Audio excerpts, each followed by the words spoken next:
si nos pusiésemos a estudiarla en forma exhaustiva, nos llevaría por lo menos unas 3 o 4 prédicas.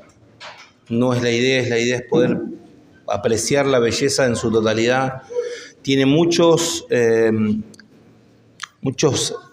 retos de interpretación, quizás en el sentido, pues es un libro que habla de la esclavitud. Algunos eruditos dicen que no debería estar en la Biblia porque avala de alguna manera la esclavitud.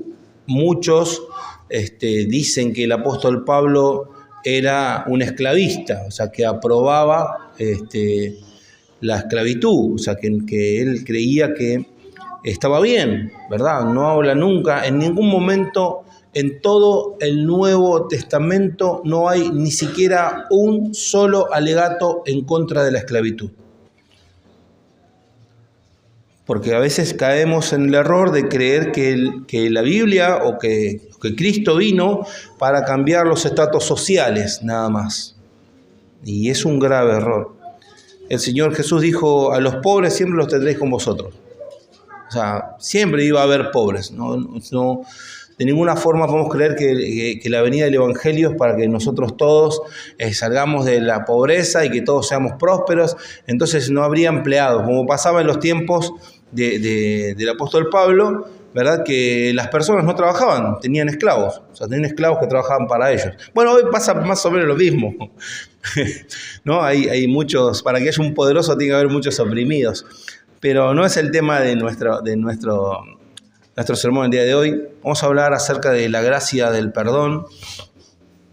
Un tema clave, un tema claro que hay en este libro es el mandamiento de perdonar.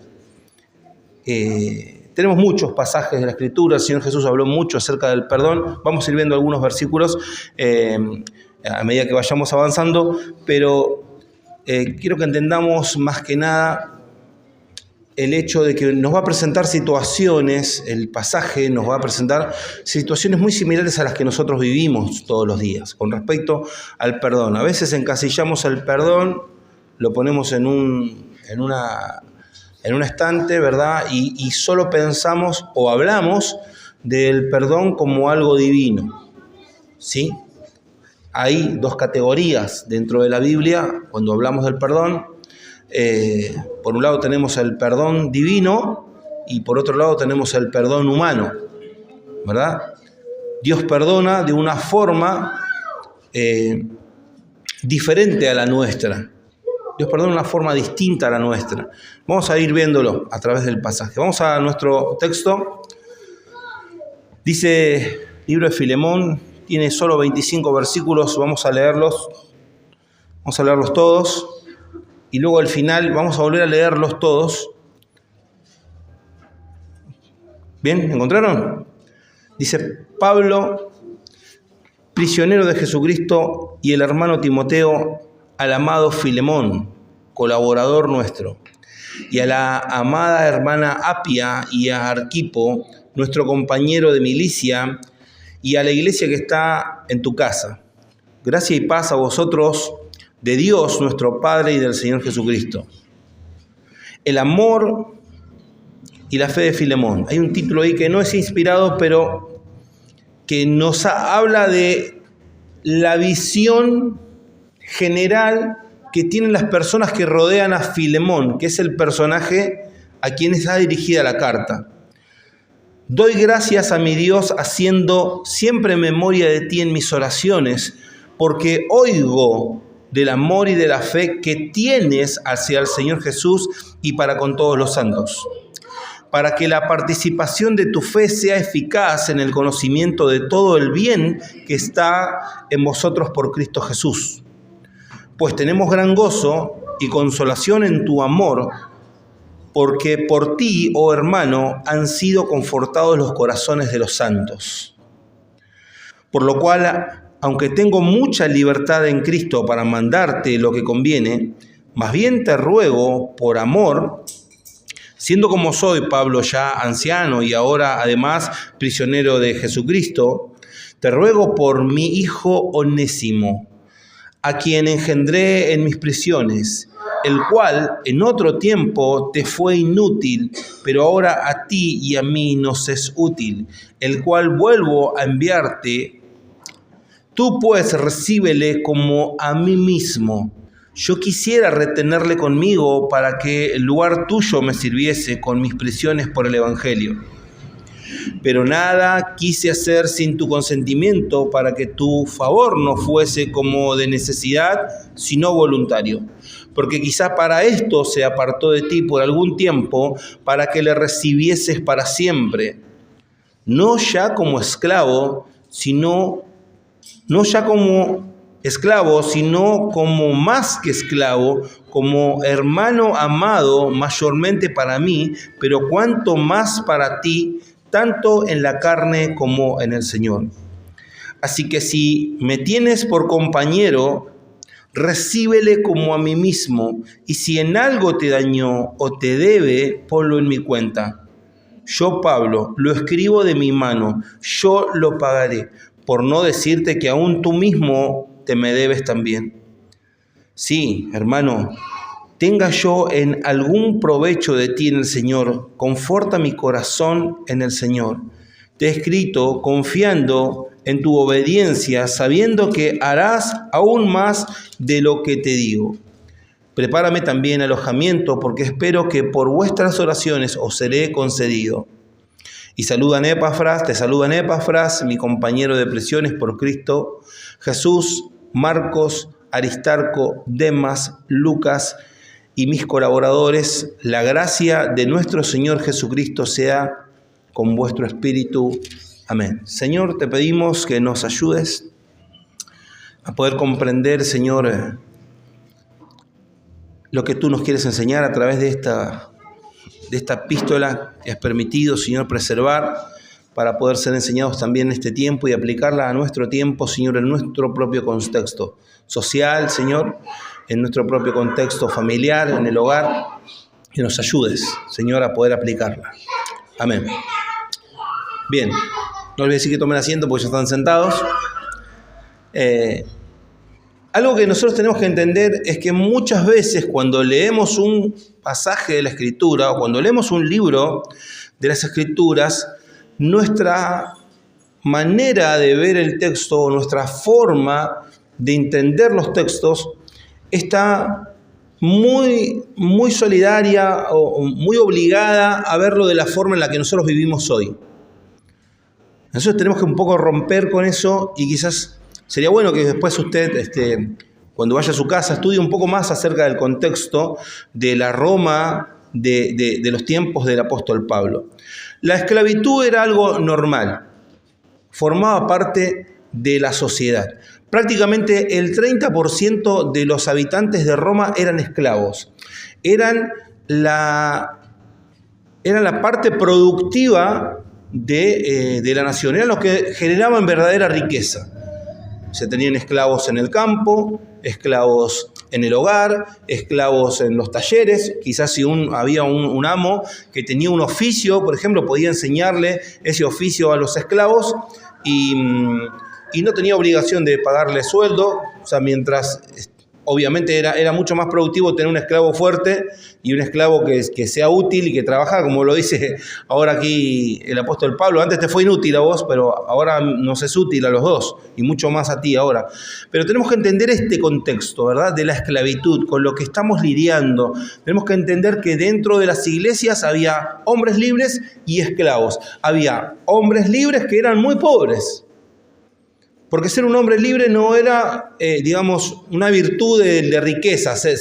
Había muchos hombres libres que eran muy pobres. Y había muchos esclavos que tenían muy buen pasar también, pero que no dejaban de ser esclavos, eran esclavos.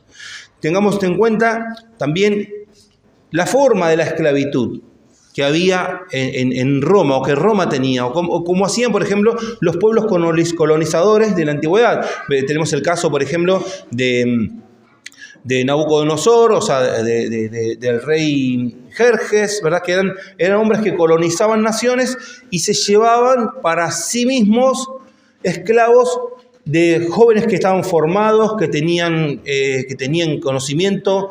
Muchos de ellos eran médicos, muchos trabajaban en posiciones muy acomodadas, pero eran esclavos. Eran el esclavo de alguien. Y esto era algo normal. Así funcionaba la sociedad. No significa de ninguna forma que lo aprobemos. O sea, estamos teniendo en cuenta solamente la realidad en la que el apóstol Pablo está escribiendo esta carta. Hay muchos pasajes, por ejemplo, de la Escritura que podemos encontrar en los que se nos habla acerca de la esclavitud, esa relación entre un esclavo y un amo. Vamos, por ejemplo, al libro de Efesios, capítulo 6. Vamos a encontrar allí en el capítulo 6, en el versículo 5, un llamado de atención tanto para los amos como para los esclavos. Hay una relación. Capítulo 6, versículo 5, dice: siervos, obedeced a vuestros amos terrenales. Esta palabra siervo, la palabra que utiliza aquí, nosotros tendemos a pensar, ¿verdad?, en un sirviente o alguien que trabaja en una casa, que tiene un sueldo, que trabaja, que le paga los aportes jubilatorios, ¿verdad? Estamos hablando, no es nuestro contexto, no, nada que ver. Un siervo es un esclavo. Esta palabra es la palabra doulos, ¿sí?, del griego, es un esclavo. Y que puede ser el esclavo que está al lado del amo, ¿verdad?, que le sirve los alimentos, que come de la misma comida que el amo. Puede ser este siervo que está en la casa o que trabaja en el campo, pero también puede estar referido a esos niveles de esclavos que eran los peores de todos o los más oprimidos, que eran los remeros, ¿verdad?, los que estaban en los cascos de los barcos, que remaban y que estaban todo el día y remaban hasta morir. Remaban hasta la muerte, o sea, estaban ahí, dejaban todas sus fuerzas, si los estaban mal alimentados y si no remaban los agarraban a latigazos. O sea, esa es la idea, digamos, de la esclavitud, ¿sí? Que sin importar en la situación en la que se encuentra, un esclavo era un esclavo, no era dueño de su propia vida. Los amos podían castigarlos sin tener que rendir cuenta a nadie, podían incluso quitarles la vida, intercambiarlos, si tenían hijos, tampoco ellos eran sus propios dueños, sino que era un fruto, digamos, o alguna pertenencia del amo, y el amo podía tanto echarlo como podía venderlo, como podía matarlo. Estaban a merced de sus amos. O sea que tener un buen amo para un esclavo era una gran bendición de parte de Dios. Dice el versículo 5: siervos, obedeced a vuestros amos. Aquí la palabra de Dios lo que hace es poner la misma altura al esclavo. Muchas gracias. Pone a la misma altura al esclavo y al hombre libre, ¿verdad? O sea que, aunque en esa sociedad hay una gran diferencia, y esto es algo muy, muy revolucionario. O sea, nosotros no lo entendemos tan bien, pero es algo muy revolucionario lo que el apóstol Pablo está diciendo aquí, porque está llamando al oprimido, está llamando al esclavo a tener buena voluntad con su amo. Y le dice que lo hagan con todos los amos, no solo con los que son buenos, sino que tengan buena voluntad y que sirvan a sus amos como sirvieran a Dios. Es muy fuerte esto, dice el versículo 5 dice: siervos, obedeced a vuestros amos terrenales con temor y temblor, con sencillez de vuestro corazón, como a Cristo. La vara está súper alta para estos esclavos. Lo llama una sumisión como a Cristo. Y aunque quizás nosotros no terminamos de comprender, porque es una lucha que a mí me ha pasado mucho, por ejemplo, el hecho de entender las palabras dentro de su contexto. Cuando Pablo utiliza este título para hablar del Señor Jesús, cuando nosotros decimos Jesús, lo decimos en forma muy personal, eso es su nombre, pero Cristo es su título. El Cristo, el Mesías. Hermanos, cuando las personas que oían estas palabras y Cristo era nombrado, o Cristo era llamado con su título, ellos entienden bien de quién está hablando. No estamos hablando de ese amiguismo que nosotros solemos tener con Jesús, ¿no? O sea, Jesús, mi pana, mi amigo. No, Jesús es el Cristo. Él era el Mesías prometido del Antiguo Testamento. Para estas personas está bien claro quién es Jesús, quién representa a Cristo. Y nosotros hemos quizás de alguna manera subvaluado a Cristo, ha caído el valor de Cristo. No tenemos a Cristo realmente donde debiera estar en nuestras vidas. Hablamos de una forma muy liviana acerca de Él y hablamos, y sabemos mucho, obviamente, hemos estudiado y hemos tenido muchas reuniones y hablamos de Jesús y hablamos de Cristo, pero cuando Pablo utiliza aquí el título de Cristo, dice que se sometan al Mesías enviado, al Mesías prometido del Antiguo Testamento. Para ellos es bien claro. Es alguien a quien hay que reverenciar de manera clara, a quien hay que respetar y tener en cuenta de forma clara. Si te está diciendo que lo obedezcas como se debiera obedecer a Cristo, para nosotros es, bueno, sí, está bien. O sea, es como si obedeciera a la iglesia, como obedecer al pastor. No. El estándar es muy alto. Está poniendo a Cristo como ejemplo. No sirviendo al ojo como los que quieren agradar a los hombres, sino como siervos de Cristo, otra vez. Como siervos de Cristo. De corazón, haciendo la voluntad de Dios, sirviendo de buena voluntad como al Señor y no a los hombres, sabiendo que el bien que cada uno hiciere, ese recibirá del Señor, sea siervo o sea libre. Y vosotros, amos, haced con ellos lo mismo, dejando las amenazas, sabiendo que el Señor de ellos, vuestro está en los cielos, y vuestro está en los cielos, y que para Él no hay acepción de personas. Es muy fuerte lo que Pablo está escribiéndole a los hermanos efesios, los de Éfeso. Pero mucho más fuerte es lo que Pablo está escribiéndole a Filemón aquí. Quisiera que podamos detenernos un momento en las aclaraciones que el apóstol Pablo hace acerca de Filemón. Primero dice que es un hombre que recibe en su casa a los hermanos, junto con su esposa Apia y Arquipo, aparentemente es su hijo, y Pablo lo pone a la altura de él. Dice, nuestro compañero. No está poniéndolo en un estante más abajo. Dice, nuestro compañero. O sea que este hombre, Filemón, es un hombre que está muy bien visto en la sociedad. Es una persona, obviamente, que es un referente en su ciudad. En Colosas, una ciudad que está minada de templos a dioses paganos, donde el evangelio es algo muy, muy nuevo y el número de personas es muy reducido. El número de cristianos es muy reducido. Es un grupo de personas que se reúnen quizás sin techo, quizás en un patio o quizás en una sala y donde el número aparentemente va aumentando cada vez. Este hombre, Filemón, es el fruto de la predicación del apóstol Pablo, lo dice en el versículo 19. Tú mismo te me debes, le dice, ¿no?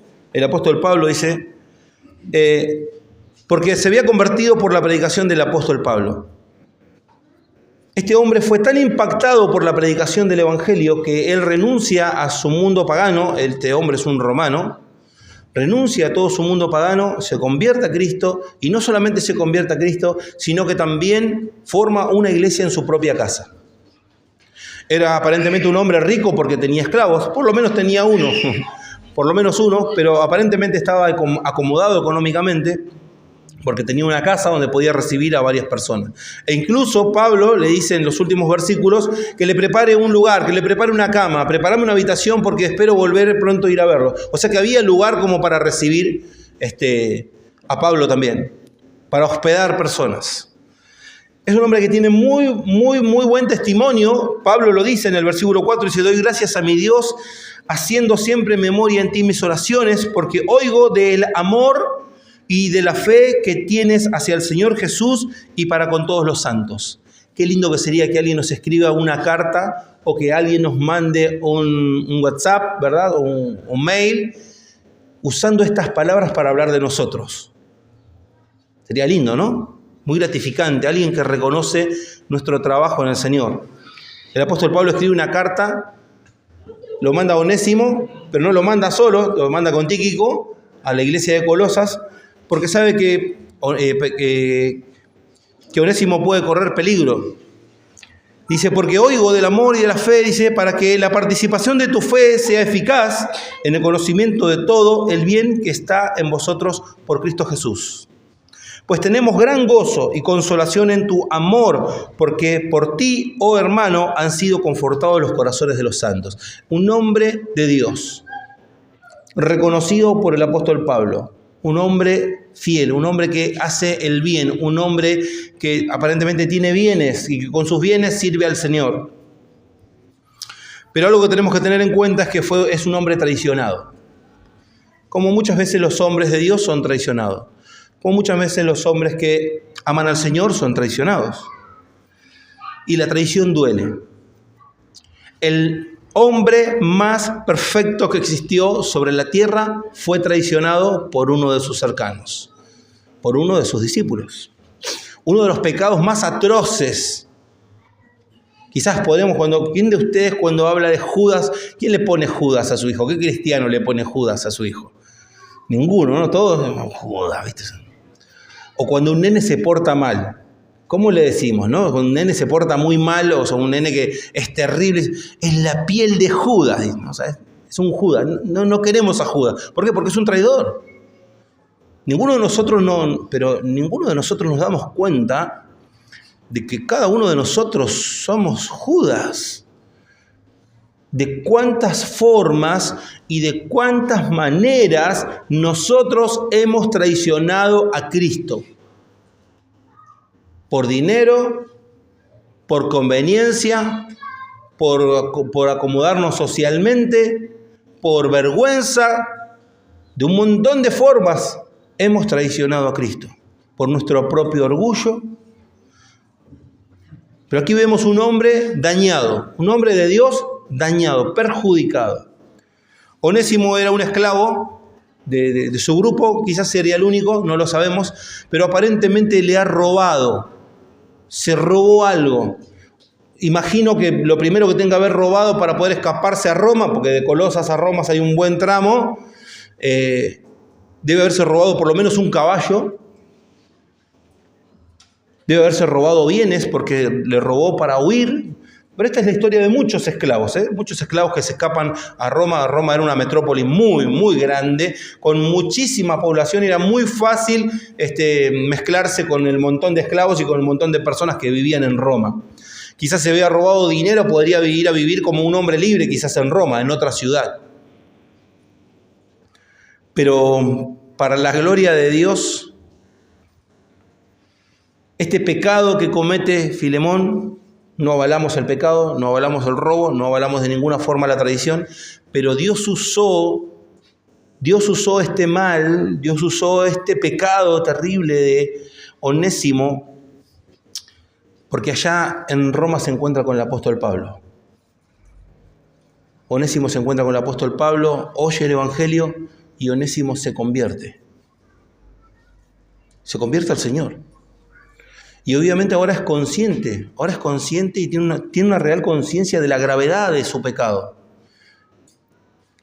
No sabemos de qué forma, no sabemos de qué manera si Onésimo conocía o no conocía el Evangelio, que es muy probable, porque si vivía en la casa de Filemón, pudo haber quizás oído el Evangelio, pudo haber oído los cánticos, pero como pasa en el corazón de muchas personas que pasan su juventud o pasan su vida, al principio de su vida o parte de su vida, rodeado de personas que cantan alabanzas, rodeado de oír el Evangelio, rodeado de escuchar las verdades de Dios, pero tiene un corazón cerrado. Y a veces hasta que no sufren o no tienen su propio encuentro con Dios, no hay un cambio real. Cuando la vida nos da un sacón de de onda, decimos, ¿no? O sea, como dicen los jóvenes, ¿no? O sea, que te empieza a bofetear y empezás a cosechar de alguna manera las consecuencias de tus acciones, y Dios comienza a obrar de forma soberana en la vida de Onésimo y comienza a encerrarlo hasta que se encuentra con el apóstol Pablo y tiene su encuentro con Cristo. Dios usa hombres imperfectos. No quiero que de ninguna forma piense que estoy deificando de alguna manera al apóstol Pablo. El apóstol Pablo reconoce ser él el primero de entre los pecadores. Es un hombre imperfecto. Pero Dios usa hombres y mujeres imperfectos para traer la salvación a otros pecadores, para traer a esclavos a la libertad. Si algo tiene bien claro este pasaje, algo que nos enseña, es que el perdón no es una opción, que el arrepentimiento no es una opción, no es una de otras opciones, sino que es un mandato de parte de Dios, lo primero que hace.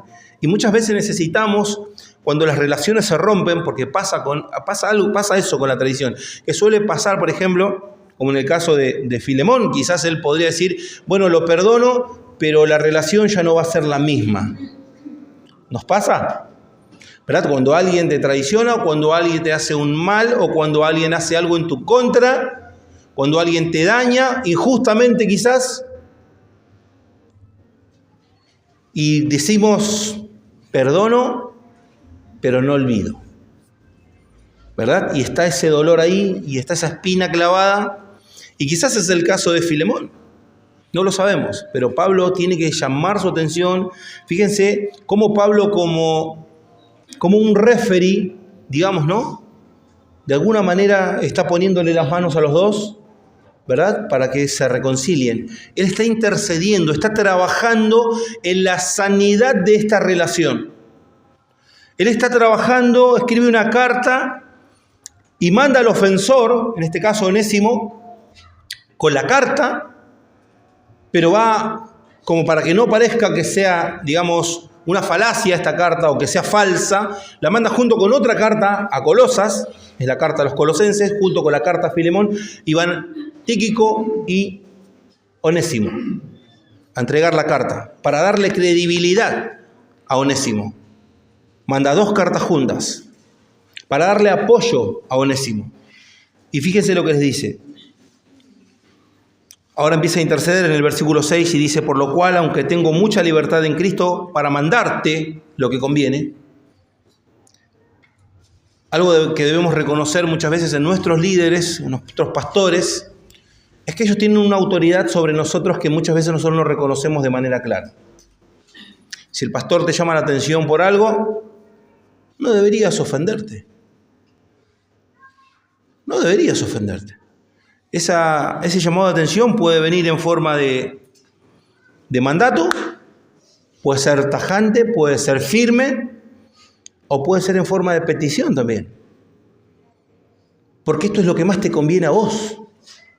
Porque el deber de Pablo y el deber de nuestros pastores o de nuestros líderes dentro de la iglesia es el de velar por el bien de los hermanos de la iglesia. Si él cumple con su función, entonces va a estar siempre arbitrando para que las relaciones se sanen. Por lo cual, aunque tengo mucha libertad en Cristo para mandarte lo que conviene, más bien te ruego por amor, siendo como soy, Pablo, ya anciano, y ahora además prisionero de Jesucristo. Está rogando Pablo. Está apelando a la sensibilidad de Filemón, está apelando a su corazón y está apelando a la consideración. Porque podría haber dureza en el corazón de Filemón y justificada. Quizás una dureza de corazón justificada, y es lo primero que hacemos cuando sostenemos un sentimiento. Eso es la actitud. Según la Real Academia Española, la actitud es la capacidad que tiene una persona para sostener una emoción. Que puede ser buena o puede ser mala, pero esa es la actitud. Tener una buena actitud o tener una mala actitud.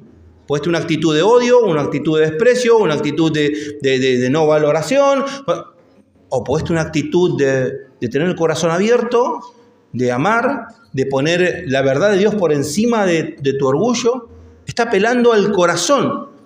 Es una petición directa y está utilizando los recursos que el apóstol Pablo tiene. Se considera que soy un hombre viejo, considera que ya soy un anciano, que encima estoy preso, hácelo por mí. Aunque bien podría mandarte, tenés que perdonar, Filemón. Podría empezar a sacar un montón de alegatos teológicos, ¿verdad? Y empezar a utilizar un montón de mandamientos que el Señor nos dio en las Escrituras, empezar a decirle que tenés que perdonar al hermano, porque esto, por lo otro, pero está apelando al corazón de Filemón, y muchas veces la palabra de Dios hace esto con nosotros. Que no hagamos las cosas solamente porque estamos obligados a estar bien. Bueno, tengo que perdonar, no queda otra. Y bueno, sí, tengo que obedecer. No me queda otra, tengo que obedecer al Señor, o sea, tengo que obedecer lo que dice la palabra, si no, no sería un verdadero cristiano. O sea, empezamos a especular con que lo hacemos, o sea, cuando la palabra de Dios está apelando a nuestro corazón, a considerar. Considera a aquel que sufrió tal contradicción de los hombres. O sea, aquel que fue puro, santo, perfecto. Y fue acusado como el peor de todos, y murió la peor de las muertes y el peor de los castigos. Consideremos. Es un llamado a considerar. Te ruego, dice el versículo 10, te ruego por mi hijo Onésimo. Y ahora lo que hace es poner a Onésimo debajo del ala para protegerlo. Este que te dañó. Hermanos, tuve una confrontación tan grande con este sermón, tuve una confrontación tan fuerte y tan poderosa, porque a veces nos creemos los grandes perdonadores. Nos creemos los grandes perdonadores. No, sí, yo si digamos, cualquier situación, yo sé que tengo que perdonar, y voy a perdonar, tengo un corazón perdonable, pero cuando viene la ofensa, cuando viene el dolor, cuando viene la traición, cuando vienen resultados que no esperás de las cosas que suceden a tu alrededor, y tu corazón se endurece, y empezás a luchar con vos mismo, y empezás a justificar tus acciones porque considerás que, no, si está bien, está justificado que yo esté enojado por esto, porque mirá lo que me hicieron, mirá lo que me pasó acá, mirá cómo es esto, ¿no? Y empezamos a racionalizar nuestro enojo, pero Pablo apela al corazón y le dice, te ruego por mi hijo Onésimo, a quien engendré en mis prisiones. Lo que está haciendo Pablo aquí es poner a Filemón y a Onésimo en el mismo estante, porque los dos son hijos de él. Y le dice, el cual en otro tiempo te fue inútil. Es como un juego de palabras esto, que nosotros no podemos entenderlo porque no sabemos hebreo, no sabemos griego, ¿verdad? Pero hay un juego de palabras aquí porque el nombre Onésimo significa útil. ¿Sí? Te ruego por útil. Que antes te fue inútil, pero que ahora nos es útil a los dos. Eso hay un juego de palabras aquí, dice, el cual en otro tiempo te fue inútil, pero ahora a ti y a mí nos es útil. El cual vuelvo a enviarte, tú pues recíbele como a mí mismo. ¿Dónde está poniendo a Onésimo? A ese esclavo traidor, ese esclavo ladrón, ese esclavo que le robó, lo está poniendo a su propia altura, como un compañero. Recíbelo como a mí mismo. Pablo, yo el anciano, el viejo, como si me recibieras a mí. ¿Cómo me recibirías a mí? ¿Cómo me verías tu casa? ¿Cómo me hospedarías? ¿Cómo serías hospitalario conmigo? Hacelo con Onésimo. Recíbele como a mí mismo. Yo quisiera retenerle conmigo. Para que me sirviese en lugar tuyo. Pero nada quise hacer sin tu consentimiento para que tu favor no sea como de necesidad, sino voluntario. Podría el apóstol Pablo haber enviado una carta aclaratoria solamente, diciendo, mira, Onésimo, el que te traicionó, está conmigo, se va a quedar conmigo, y tomar la decisión él, no cambiaría en nada, no lo afectaría económicamente para nada a Filemón, o sea, podría haber tomado la decisión, pero él respeta la voluntad. Y esto es algo que hace la palabra de Dios también, hermanos. Esto es algo que hace el Señor con nosotros.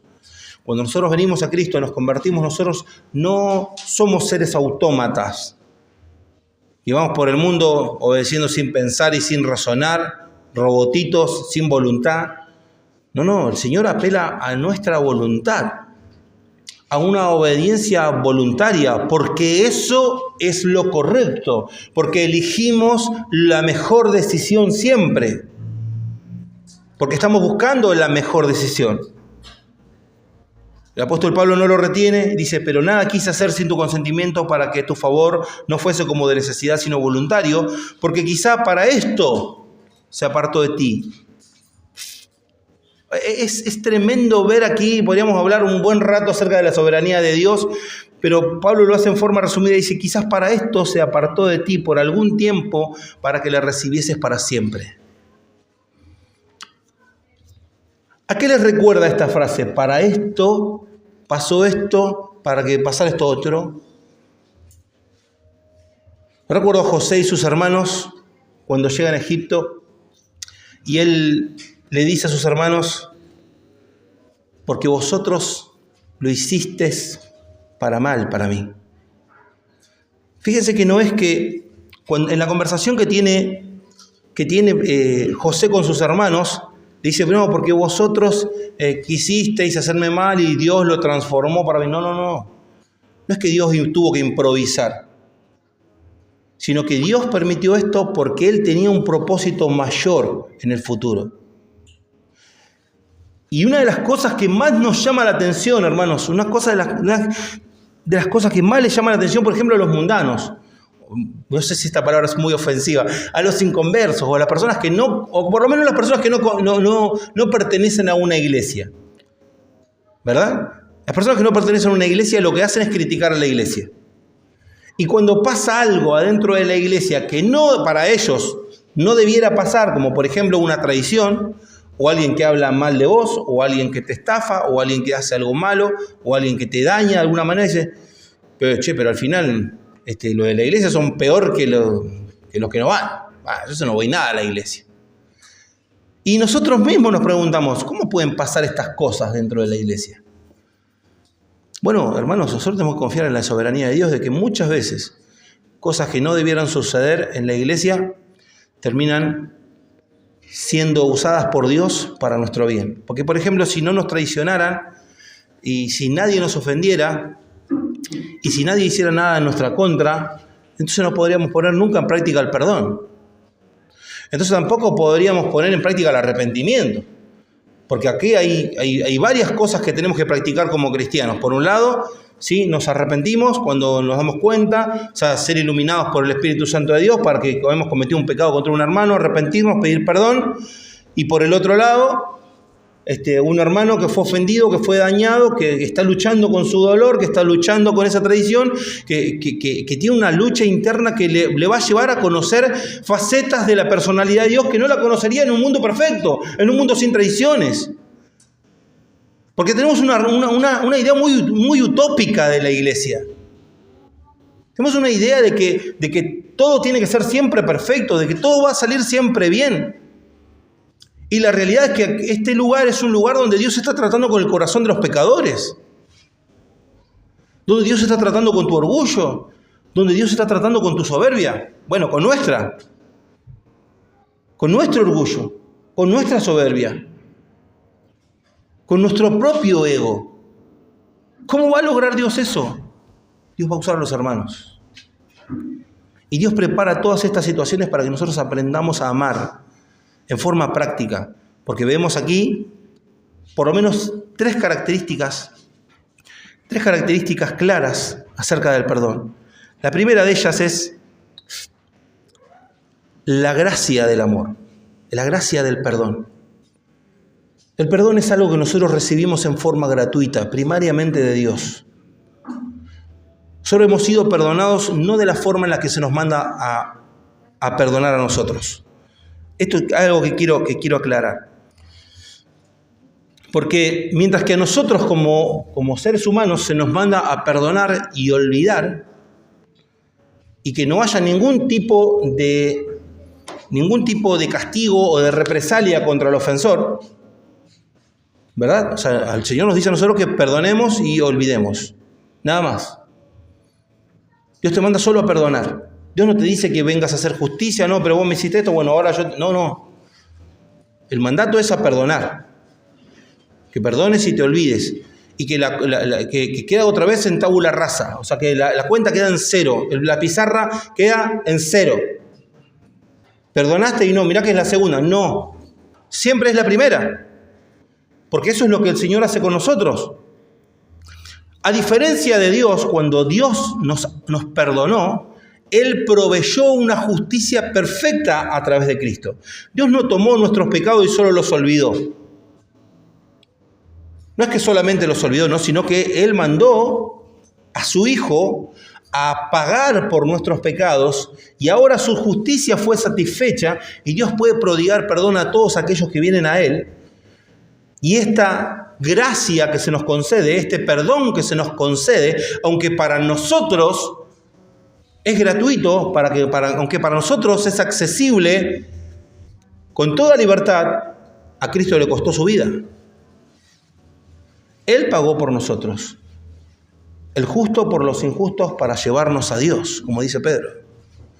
Y está aquí Pablo apelando a Filemón a que recuerde estas verdades.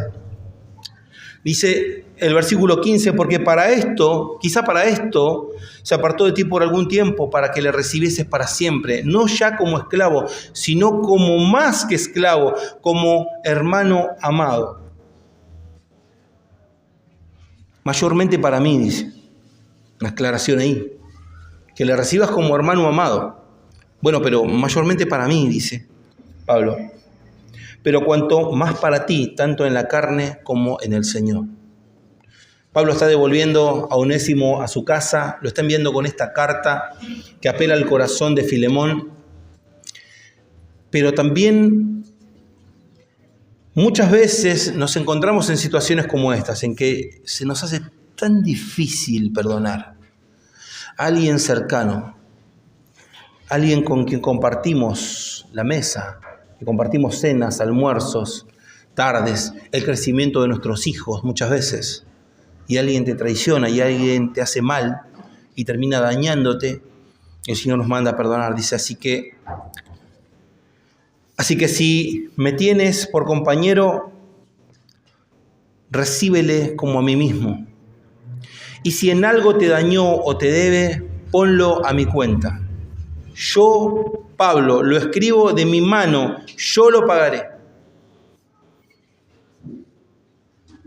¿Qué está haciendo Pablo con esta carta? ¿Qué es lo que estás diciendo, digamos, cuando dice yo lo escribo de mi propia mano? O sea, es para ratificar que no es Onésimo el que escribió la carta pidiendo que le perdone la deuda, sino que es el apóstol Pablo. ¿Y de dónde puedes contar el apóstol Pablo eso? Bueno, que la vida nueva que tienes, la tienes gracias a la predicación del Evangelio. Hermanos, el Evangelio es tan radical en nuestras vidas y surte un efecto tan grande en nuestras vidas como personas, que hay un momento, un punto, un quiebre, el momento de la conversión. No puedo decir si fue un día, una hora, o una semana, o una temporada. Yo creo que mi conversión no fue en un día exclusivamente, si bueno, el 14 de septiembre, no sé.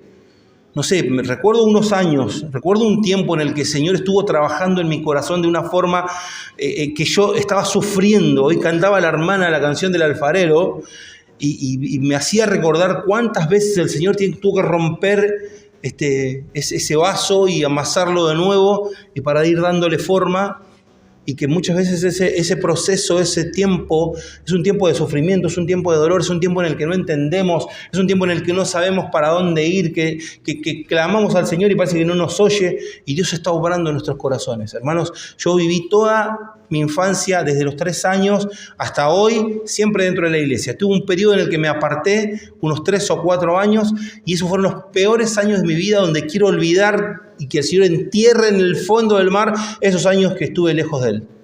Pero hubo un punto, un momento en el que el Señor transformó mi corazón. Hay un antes y un después de esa temporada, de ese tiempo, esos años, en el que el Señor obró en mi corazón, y seguramente tú tienes tu propia experiencia. No quiero hacer aquí una enseñanza de mi propia vida, sino de cómo Dios obra en la vida de los pecadores.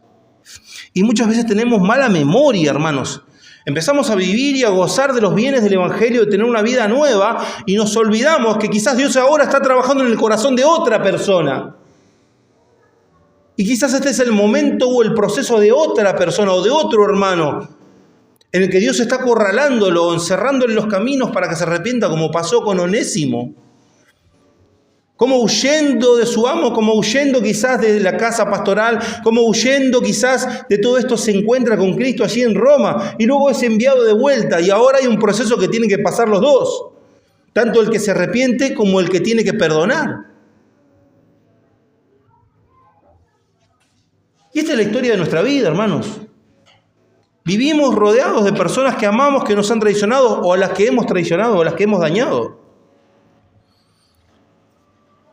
Dice el versículo 20, sí, hermano, tenga yo en algún provecho de ti el Señor, conforta mi corazón en el Señor. Te escribo confiando en tu obediencia, sabiendo que harás aún más de lo que te digo.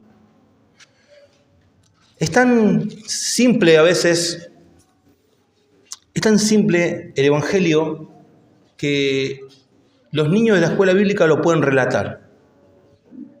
Incluso los pueden memorizar con los dedos algunos, ¿no? O sea, hay una comprensión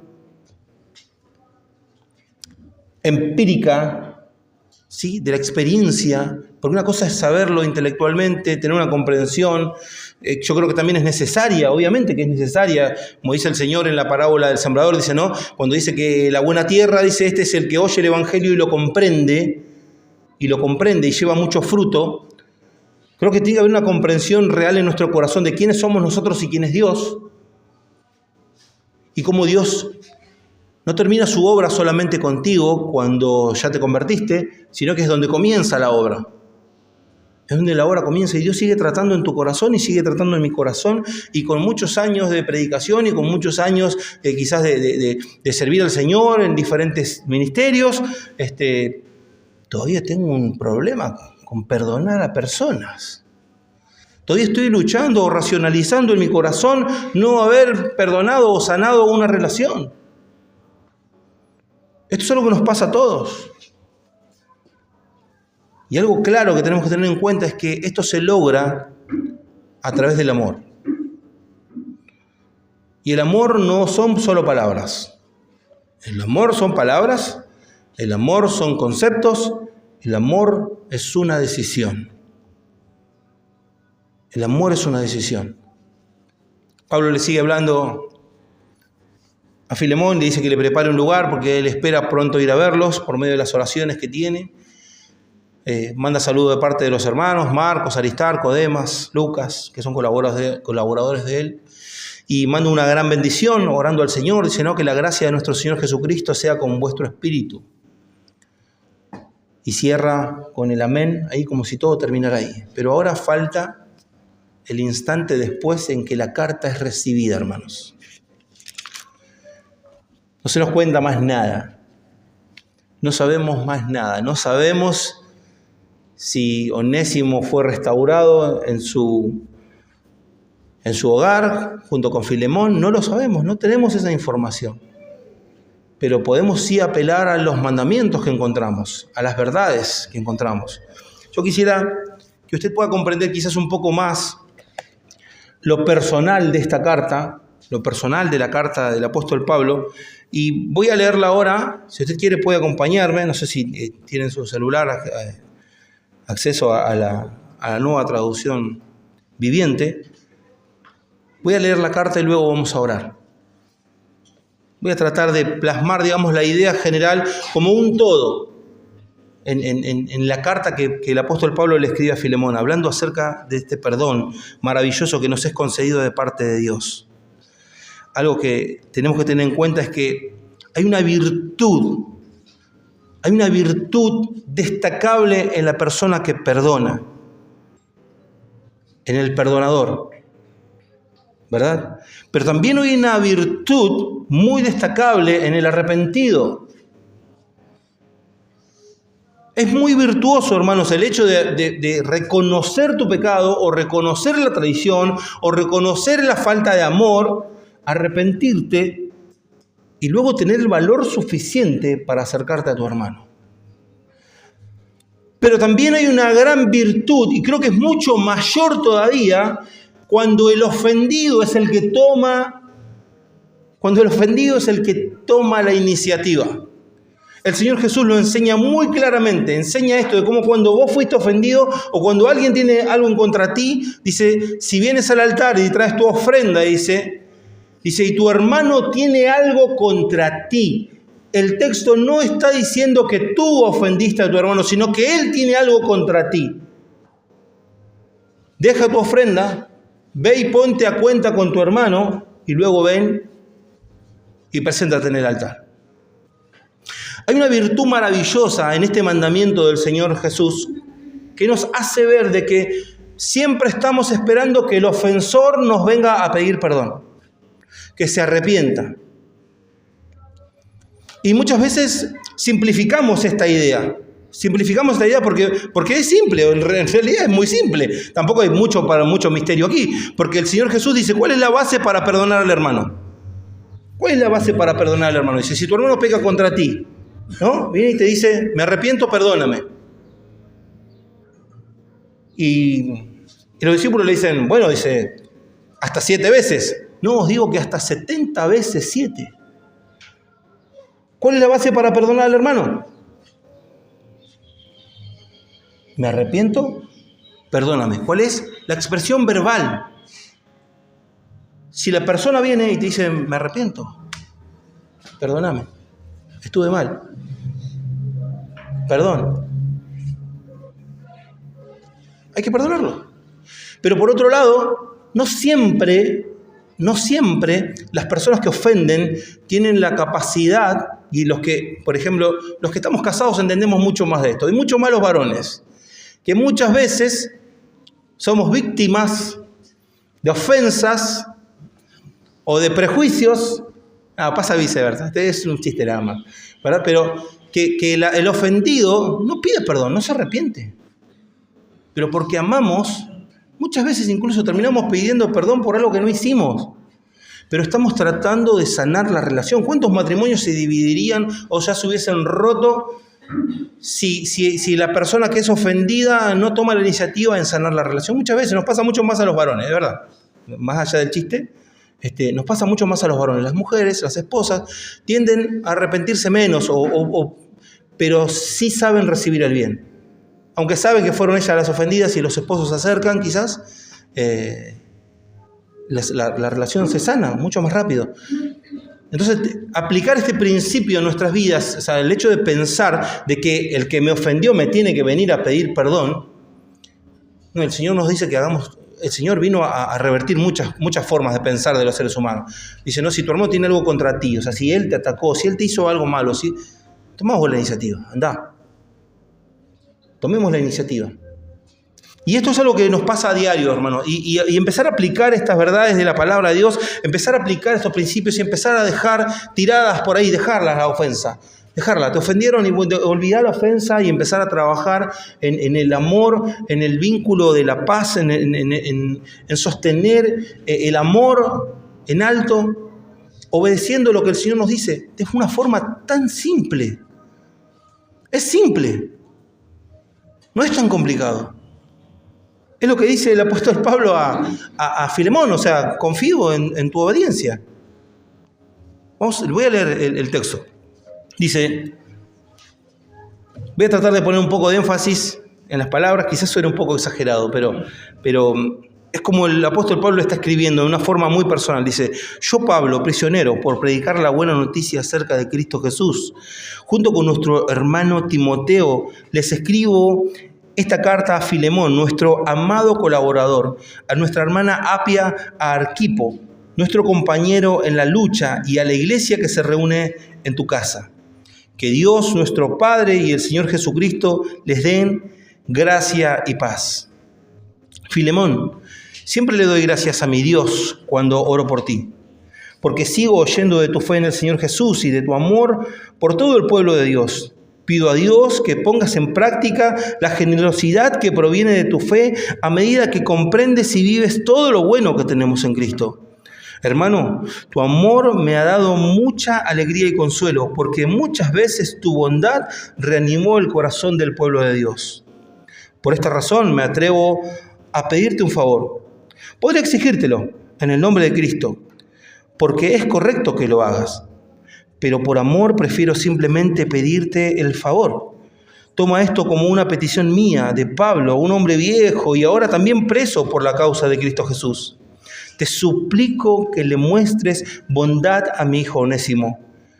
Me convertí en su padre en la fe mientras yo estaba aquí en la cárcel. Onésimo no fue de mucha ayuda para ti en el pasado, pero ahora nos es útil a los dos. Te lo envío de vuelta. Y como él va con mi propio corazón, quería retenerlo aquí conmigo mientras estoy en cadenas para predicar la buena noticia, y él me hubiera ayudado de tu parte. Pero no quise hacer nada sin tu consentimiento. Preferí que ayudaras de buena gana y no por obligación. Parece que perdiste a Onésimo por un corto tiempo, para que ahora pudieras tenerlo de regreso para siempre. Él ya no es como un esclavo para ti, es más que un esclavo, es un hermano amado, especialmente para mí. Ahora será de más valor para ti como persona y como hermano en el Señor. Así que, si me consideras tu compañero, recíbelo a él como me recibirías a mí. Si te perjudicó de alguna manera o te debe algo, cobrámelo a mí. Yo, Pablo, escribo esto de mi propia mano, yo te lo pagaré. Y no mencionaré que tú me debes, tu propia alma. Sí, hermano, te ruego que me hagas este favor, por amor al Señor, dame ese ánimo en Cristo. Mientras escribo esta carta, estoy seguro de que harás lo que te pido y aún más. Otra cosa, por favor, prepárame un cuarto de huéspedes, porque espero que Dios responda a las oraciones de ustedes y que me permita volver a visitarlos. Epafras, mi compañero de prisión en Cristo Jesús, te manda saludos. También te saludan Marcos, Aristarco, Demas y Lucas, mis colaboradores. Que la gracia del Señor Jesucristo sea con el espíritu de cada uno de ustedes. Una carta muy personal y muy parecido al trato que tenemos diariamente. Muchas veces recuerdo el pasaje de Job, cuando él le dice a Dios, dice, ojalá hubiera uno entre nosotros que nos pusiera la mano, dice. ¿Cuántas veces tuviste, hermano, que ser un mediador? ¿Verdad? Y agarrar dos hermanos y venga, hermano, vení, piqui, la mano acá, mano acá. Hay que arreglar este asunto. El que se tiene que arrepentir, se tiene que arrepentir. El que tiene que pedir perdón, tiene que pedir perdón. Y tenemos que obedecer al Señor. De buena gana. De buena gana. Que el Señor nos ayude más a ser pacificadores. A no avivar el fuego. Hay una gran virtud en el perdón. Esta gracia que se nos ha concedido. Oremos al Señor. Señor, te damos gracias